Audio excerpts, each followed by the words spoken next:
Buenas tardes a todos y a todas. Muchas gracias por estar aquí con nosotros en esta primera jornada de administración en Guadalito. Para mí es una satisfacción y un orgullo de que estéis aquí en nuestro municipio de La Calahorra. Desde ahora también os ofrezco este municipio para todos vosotros, que sea también otro segundo municipio vuestro. Y bueno, deseaos que estas jornadas sean lo más fructíferas posibles, que sepáis aprovechar estas jornadas, que os sean beneficiables para todos y todas.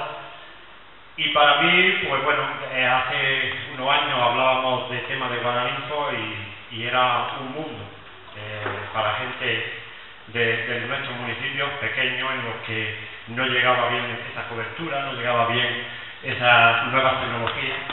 Y hoy día, pues la verdad es que aquí hay una prueba de ello, en la que podemos estar realizando una jornada en la que todos vayan a estar conectados en internet y podéis acceder pues a esa documentación que ya durante la jornada pues irán explicando y irán llevando a cabo.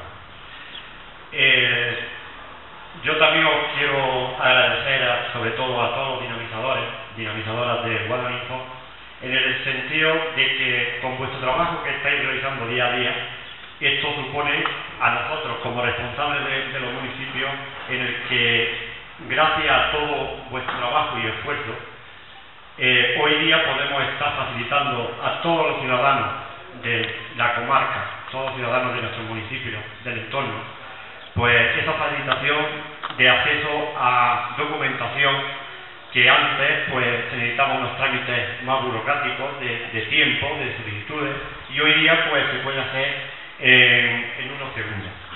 Todo eso gracias a vuestro trabajo y sobre todo pues también, como no, agradecerle a la Junta, a la Diputación, que han apostado por este proyecto, los proyectos Guadalinfo, y nosotros como componentes de ese proyecto pues vamos a seguir colaborando y trabajando para que todo esto de las nuevas tecnologías esté al alcance de todos.